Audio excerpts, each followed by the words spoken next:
After mastering the secret technique Chaos Hole Indestructible Light, Luo Feng decided that it would become the perfect method for concealing his identity whenever he acted against major forces in the land of origin. The technique appeared externally as a terrifying blade light that seemed capable of cutting through anything. In actual combat, the blade light would be unleashed in an instant and condensed to the extreme, leaving opponents no time to carefully investigate its mysteries. At most, they could only sense a fleeting impression. Experts with insufficient insight might suspect that it belonged to the origin Tao of matter or the origin Tao of the infinite, both of which could create an indestructible and infinitely sharp edge. Those of a higher realm might vaguely detect traces of the great Tao of destruction origin. But since countless godly kings cultivated that Tao, it would be impossible to determine Luo Feng's true identity from this technique alone. Satisfied with its usefulness, Luo Feng put the matter aside and continued comprehending the 10 directions world form. He understood that life and destruction were the two fundamental pillars of the great Tao of life and death, and only by strengthening these foundations could he eventually fuse them into an even more powerful Tao. At the border city of the flame-wind ancient country, Shangji City, a white-robed man with a saintly and almost androgynous appearance quietly arrived at the entrance of the garrison mansion. Although he stood openly at the gate, the guards could not perceive his existence at all. The man transmitted his voice directly to Luo Feng through causality and announced himself as godly King Pulu. Luo Feng had already sensed his arrival in the city but had chosen not to disturb him because countless cultivators entered and left Shangji City every day. Since Pulu had personally come to visit, Luo Feng naturally went out to welcome him. When Luo Feng appeared, the guards finally noticed the holy man in white and were immediately captivated by his extraordinary presence. Luo Feng invited Pulu inside, and the two sat together in the guest pavilion. Facing Pulu, Luo Feng felt no pressure whatsoever. Pulu was one of Emperor Qing's 6 godly king disciples and an invincible existence within the first realm of godly kings. Emperor Qing himself was the most transcendent among the 13 emperors of the flame-wind ancient country and had raised 15 direct disciples in total, 6 godly kings, 8 beings who had transcended the primal chaos realm, and 1 at the pinnacle of the primal chaos realm. Among the 6 godly kings, 1 had reached the second realm of godly king, 2 were invincible within the first realm, and 3 had reached the absolute limit of the first realm. This alone demonstrated Emperor Qing's extraordinary ability to cultivate disciples. Pulu himself was one of these 6 outstanding disciples. In addition to cultivating ordinary paths, he had also converted to the primordial bloodline cultivation system and had reached invincible first realm godly king strength. However, Luo Feng believed that by unleashing all of his abilities, he already possessed strength comparable to the limit of the first realm of godly king despite still being in the primal chaos realm. Therefore, he regarded Pulu as an equal rather than an overwhelming superior. Pulu smiled and explained that both of them were direct disciples of emperors and guest elders of the flame-wind ancient country, making their situations very similar. Since cultivation was full of dangers, guest elders should support one another and establish close connections. Luo Feng agreed with this idea. Pulu was famous throughout the land of origin for his ability to build relationships.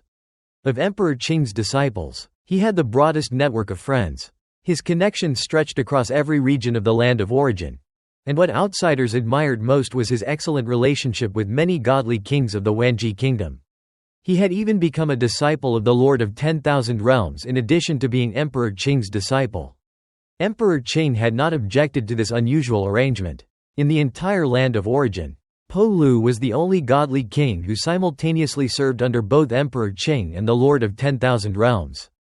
Pulu then introduced the organization he had founded, the Sky Heart Alliance. It had no rules, restrictions, or obligations. It existed solely to make communication and mutual assistance among godly kings more convenient. The alliance mainly accepted first realm godly kings, and its membership had already exceeded 100 individuals. Among its earliest members, 3 had even advanced to the second realm of godly king. The alliance included members from the 2 great ancient countries, 3 top-tier powers, and countless states throughout the land of origin. Luo Feng had long heard of the Skyheart Alliance. Even his former master, God King Jin, had once been a member. Since the organization merely served as a communication platform and did not bind its members in any way, Luo Feng saw no reason to refuse and immediately agreed to join. Pulu was pleased by his straightforward acceptance. He handed Luo Feng a skyheart token and promised that many godly kings would likely wish to contact him in the future.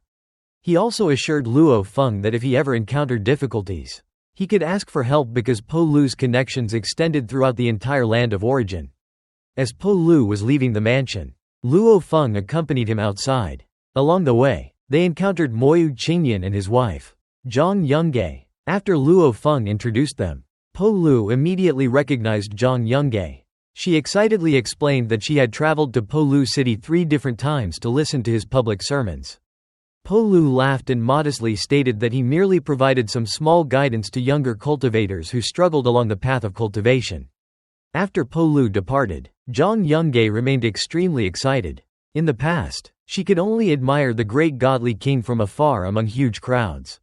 This time, however, he had personally spoken with her. She eagerly invited her husband to attend Pulu's next sermon with her. Moyu Qingyan considered the matter and finally agreed. A few days later, the couple traveled to Pulu City. More than 1 million eternal true gods had gathered there to listen to the sermon.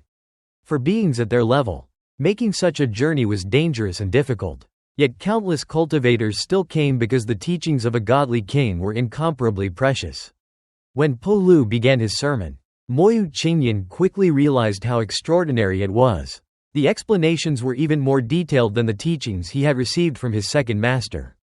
Although Marosa's guidance had the advantage of being more personalized, Jang Yong also felt that her comprehension had improved significantly and lamented that if she had been able to receive the guidance of a godly king from an early age, she might have had a genuine chance of reaching the primal chaos realm. After the sermon ended and the crowd began to disperse, one of Pulu's servants suddenly approached the couple and informed them that the godly king wished to see them personally. Shocked and flattered, they immediately followed him to Pulu Mountain. There, they met Pulu in a secluded area. He first asked about Luo Feng's condition, and Moyu Qingyan respectfully replied that his master remained fully devoted to cultivation. Pulu praised Luo Feng, saying that someone so focused and pure-hearted would surely have a much greater future than his own. Pulu then ordered the couple to demonstrate their techniques. After watching them carefully, he personally pointed out many flaws and gave detailed guidance. Both Moyu Qingyan and Jang Yong felt they had gained tremendous insights. Finally, Pulu evaluated their talents. He concluded that both possessed only average aptitude and that reaching the primal chaos realm would require exceptional dedication and concentration. Then he unexpectedly turned toward Jang Yong and offered to accept her as his disciple. The proposal shocked her. Throughout her entire life, she had never even met the godly king ancestors of her own clan, much less imagined becoming the disciple of such a supreme figure. In Shangji City, Luo Feng rarely instructed anyone except Moyu Qingyan, and even then, most of the guidance came from Marosa. For Jang Yong, this opportunity was beyond anything she had ever dreamed of. Without the slightest hesitation, she immediately knelt and formally accepted Pulu as her master. Pulu nodded with satisfaction and informed her that, as his disciple, she would receive a residence on Pulu Mountain. She and Moyu Qingyan could choose to live there or continue residing in Shangji City. After the couple departed, Pulu's old servant, who had followed him for countless years, expressed confusion. Jang Yong's talent was ordinary, and she had almost no chance of ever reaching the primal chaos realm. Why accept her as a disciple? Pulu replied that nothing in cultivation was absolute. Miracles occasionally happened when people devoted themselves completely. More importantly, accepting Jang Yong as a disciple was also a way to establish karmic ties with great Saint Luohe. Pulu explained that Luo Feng was already capable of matching an extremely powerful first-realm godly king through his own self-created techniques despite still being in the primal chaos realm. Once he became a true godly king, he would rapidly become an existence that was completely unmatched within the first realm of godly kings. Throughout the entire land of origin, excluding those who relied on external treasures or special methods, there were probably only around 5 beings who could truly claim such an unmatched status in the first realm. Pulu believed Luo Feng would soon become one of them. He then admitted that Luo Feng's future achievements would far surpass his own. Cultivation was filled with endless dangers and risks. Even a godly king like himself could perish through a single mistake. Therefore, Building friendships with powerful individuals was one of the best ways to protect oneself against future dangers. Establishing a connection with Luo Feng through Jang Yong was an investment in the future. Meanwhile, after everything was settled, Moyu Qingyan sent a message back to Shangji City informing Luo Feng that Jang Yong had become a disciple of godly King Pulu. Upon receiving the message, Luo Feng simply smiled and replied that it was indeed good news. While Luo Feng was cultivating, the primordial ancestor summoned him and revealed that he had finally comprehended the primal chaos laws and stepped into the primal chaos realm. Luo Feng was both shocked and delighted, knowing that even with the resources and inheritances from the Heart Shadow sect, reaching this level in just over a century was an extraordinary achievement. He praised the primordial ancestor's talent, recalling that he had already displayed exceptional ability by creating the virtual universe secret technique and becoming the strongest expert in the primordial cosmos. The primordial ancestor explained that he intended to pursue the origin Tao of the world because of his deep understanding of the operation of all things after being suppressed by the primordial cosmos for countless years. Luo Feng agreed that the path one loves most is the one that can be pursued the farthest. Later, the primordial ancestor's small universe expanded once more, causing a sensation throughout the primordial cosmos. The human race celebrated because another of their pillars had reached a new level of power. Watching his teacher's breakthrough and Luo Feng's immense achievements, the primal Chaos City Lord once again expressed his desire to enter reincarnation and go to the land of origin. However, Luo Feng advised him to remain patient and continue cultivating in the primordial cosmos, estimating that before the end of the current reincarnation era, the human race would have enough strength and security to safely venture into the land of origin. He explained that cultivating under difficult conditions in the primordial cosmos would only make future progress easier.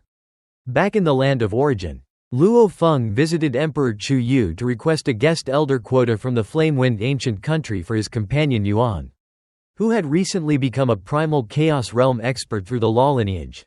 Yuan needed access to the vast inheritances and resources of the Inheritance Palace in order to continue growing.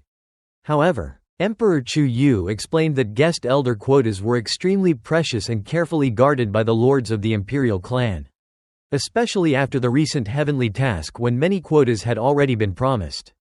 Determined to help, Emperor Chu Yu personally traveled to Yu capital and met Emperor Di Yufeng, one of the few lords who still possessed an unused quota. However, Di Yufeng refused to give it away easily. He explained that an unused quota was itself a valuable asset because it attracted many primal chaos realm experts seeking allegiance. Even the future rise of Luo Feng into a godly king and overlord-level existence did not impress him, because godly kings were forbidden from interfering in the internal struggles of the imperial clan. Di Yufeng finally offered to sell the quota only in exchange for a treasure worth 2 million merit points, equivalent to around 600 billion cosmic sands, a price so enormous that Emperor Chu Yu could only leave. Over the next 10 days, Emperor Chu Yu visited 7 different lords of the imperial clan, but every one of them refused. Although ordinary primal chaos realm beings feared Luo Feng's future potential, the lords of the imperial clan saw little benefit in offending their own interests for his sake. After the heavenly task had made them all extremely wealthy, even hundreds of billions of cosmic sands were no longer enough to persuade them to part with their precious guest elder quotas. Emperor Chu Yu explained to Luo Feng that he had already visited all 7 royal marquises who possessed guest elder quotas, but every one of them had refused, although none of them dared to offend Great Saint Luo He directly. They were unwilling to spend such a precious quota on someone else. In their eyes, the previous heavenly task had already ended, and another major task would not occur for more than 1,000 eras. By then, Luo Feng would most likely have already broken through to the godly king realm and would no longer be able to participate in the competitions of the primal chaos realm. Since Luo Feng could not provide them with long-term benefits, they saw no reason to use such a valuable opportunity on his behalf. Luo Feng understood their reasoning.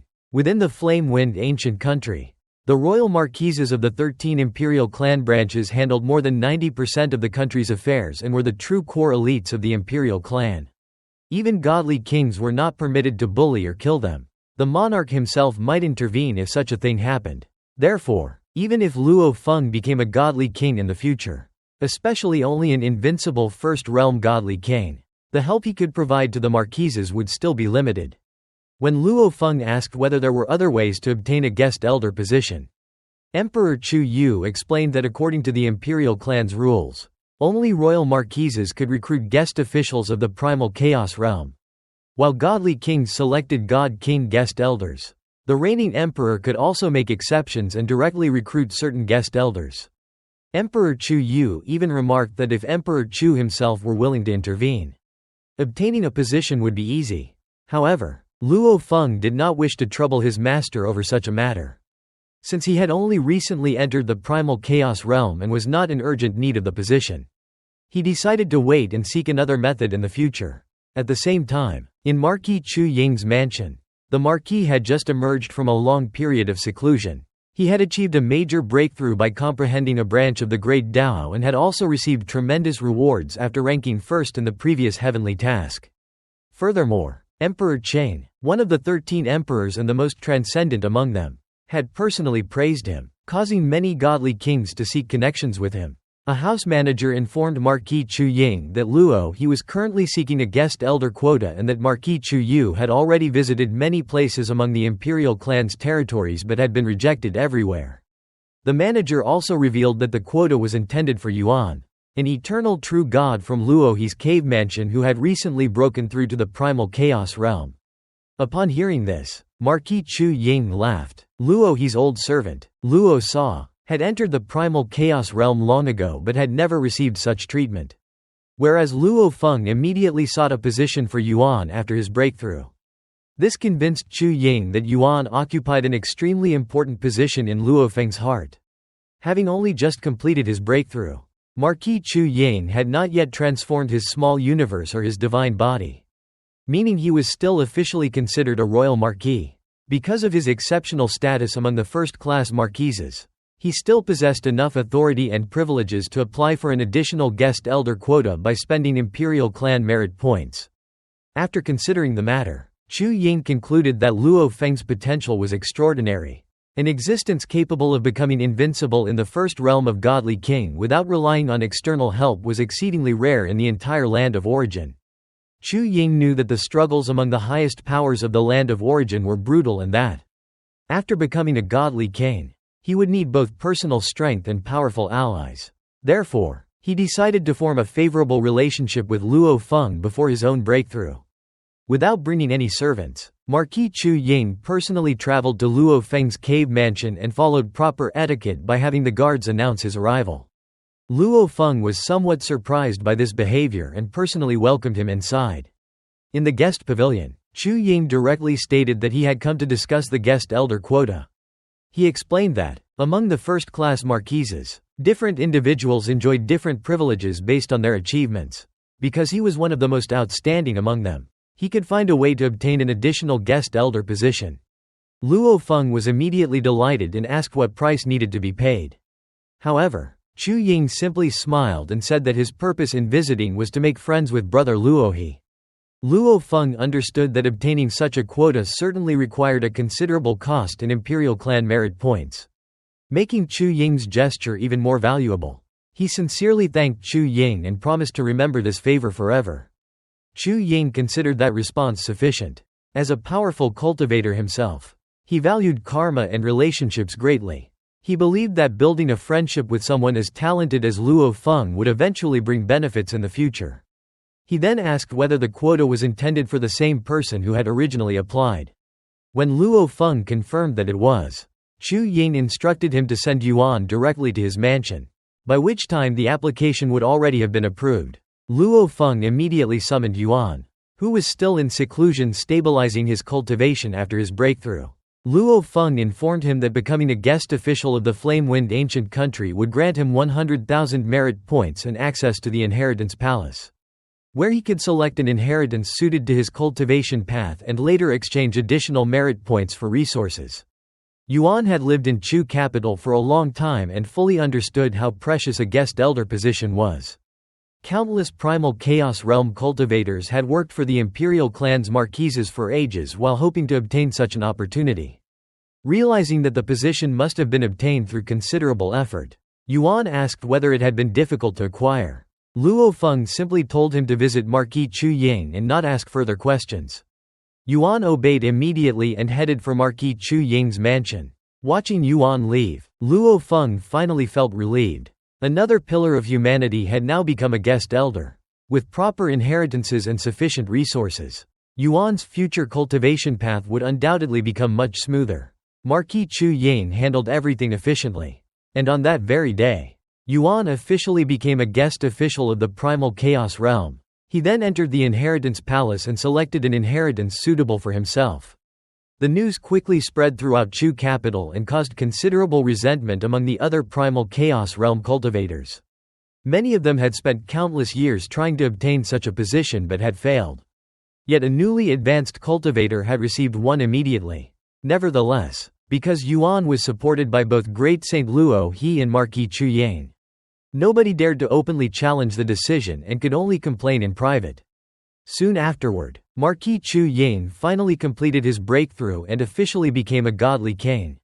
Becoming the fourth godly king of Emperor Chu's lineage, his ascension caused a major sensation throughout Chu capital, and Luo Feng personally attended the celebration with gifts to congratulate him.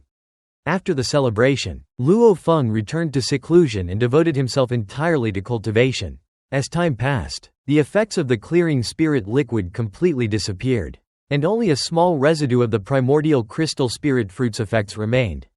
Inside the Star Tower, Luo Feng sat cross-legged, studying the materials related to the 10 Directions world form.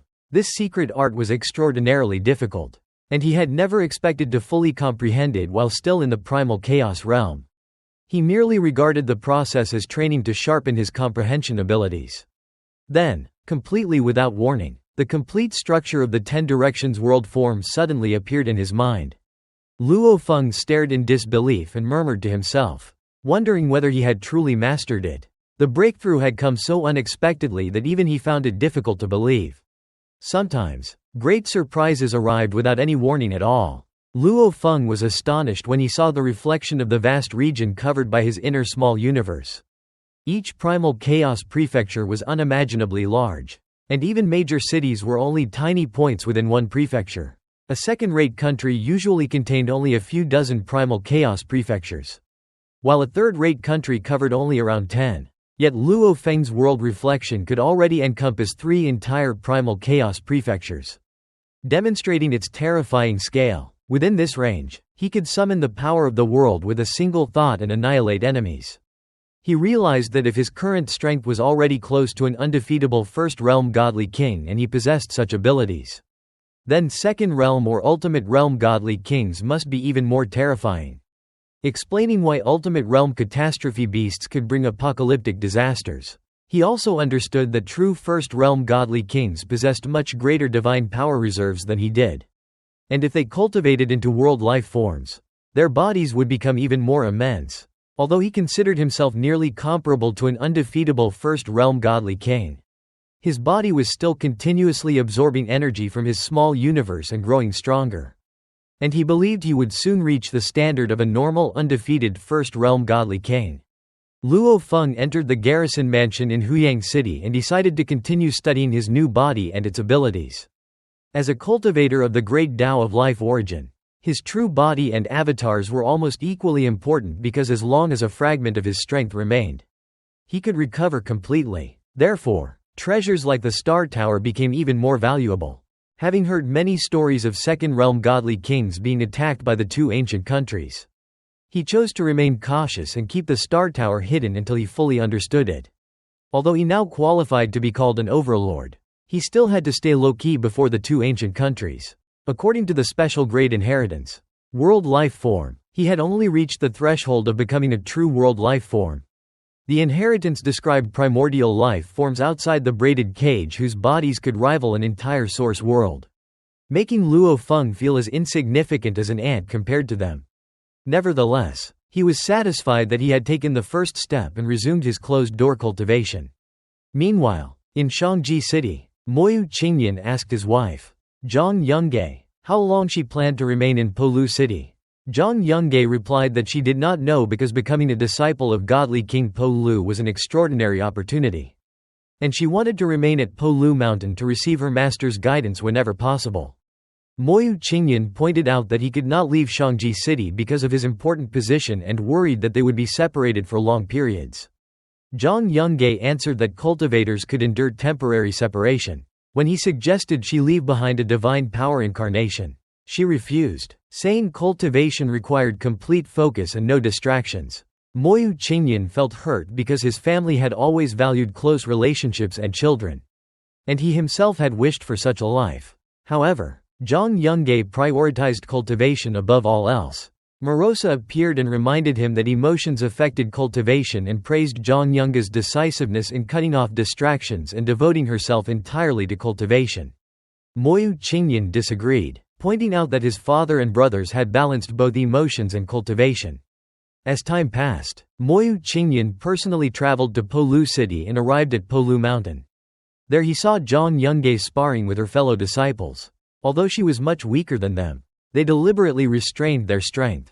When she greeted him, she enthusiastically explained that the disciples of Pulu mountain were exceptional and that sparring with them benefited her greatly, making cultivation there far superior to remaining in Shangji city. She admitted that godly King Pulu had not yet guided her because nobody knew when he would appear, and everything depended on luck. Moyu Qingyan then asked when she planned to return. Jang Yong became displeased and insisted that becoming a direct disciple of a godly king was a tremendous opportunity and that he should not stand in her way. Moyu Qingyan then calmly stated that if she wished to devote herself entirely to cultivation and avoid emotional distractions and his interference, then he also did not wish to be disturbed by her. He asked her to make her choice clear.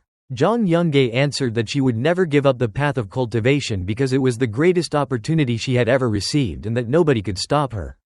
Hearing this, Moyu Qingyan said he had expected such an answer and proposed that they part ways from that moment onward.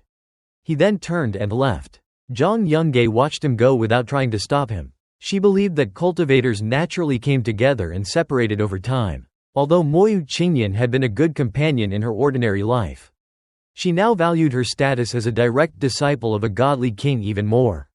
She convinced herself that emotions would only interfere with her cultivation and returned to her fellow disciples. At that moment, Marosa sent a message to Feng, excitedly informing him that Moyu Qingyan and Jang Yong had completely separated.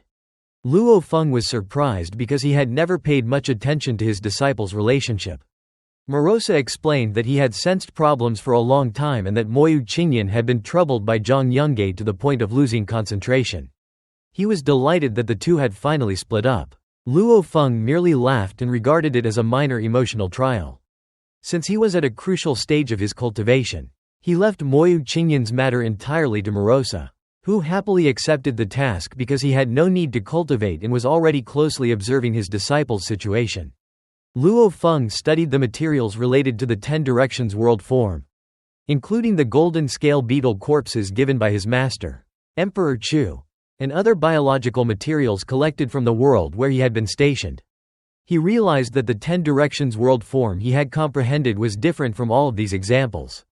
According to the world life form inheritance, merely understanding the form was only half of the process. He also needed to study the origin Tao of matter and find the most suitable substance to construct the form.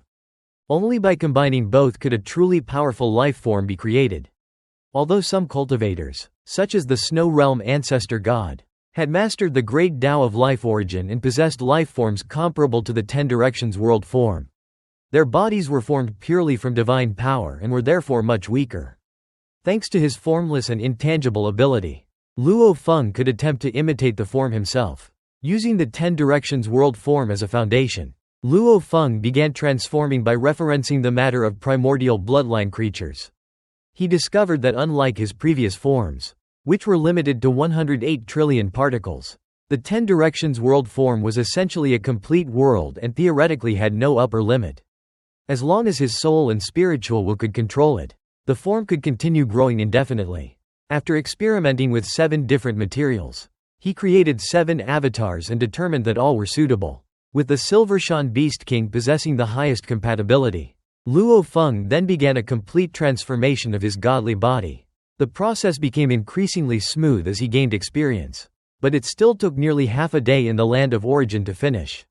Once the transformation was complete, He discovered that his soul and spiritual will were still capable of controlling the enormous new body. He understood that the soul was like an army, with a larger soul meaning more troops, while spiritual will was like the commander, determining how much power the army could unleash to control a powerful body. Both factors were equally important. At the same time, divine power from his small universe continuously flowed into the primal chaotic space within his body, where it transformed into the power of the 10 directions world form and fueled his further growth. Luo Feng realized that at this stage of cultivation, the size of one's body depended on one's Tao and foundation. Godly kings valued unlimited godly bodies because they represented the foundation that determined the size of the small universe. The godly body and the soul. Luo Feng's perfect divine body had already given him the largest small universe allowed by the supreme rules, while weaker divine bodies would result in smaller universes and weaker souls. He also understood that the foundations of the body and soul could still be changed through cultivation. Cultivating the soul path could strengthen the soul, although it was extremely difficult and rarely achieved by godly kings.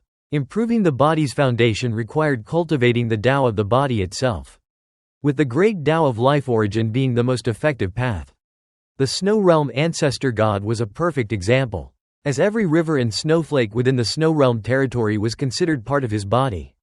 After his transformation was completed, Luo Feng sensed an invisible force gathering within the primal chaotic space. Because his perfect divine body had created a spacious and sturdy primal chaotic space, this force naturally began giving birth to an inner world. As a world life form, each basic life unit within the 10 directions world form contained a small world, and the enormous body composed of countless such units naturally generated a complete world. The endless power of the world converged, and the small world continued to expand. After ensuring that his small universe had stabilized, Luo Feng finally left the Star Tower with his true body and secretly departed Chu capital while concealing his aura. His body naturally merged with the surrounding world, becoming part of it, and within only a few breaths he arrived at Huyang City. He was amazed by the speed of travel granted by the world life form. Although he had not reached the level of terrifying beings who could descend anywhere with a single thought, traveling from the borders of the flame-wind ancient country to Huyang City in just a few breaths was still astonishingly fast and far superior to his previous speed. Standing above Huyang City, Luo Feng discovered another ability of his transformed state. His small universe could naturally reflect the outside world. This reflection covered an extremely vast area, and after examining it, he confirmed that its range encompassed 3 entire primal chaos prefectures.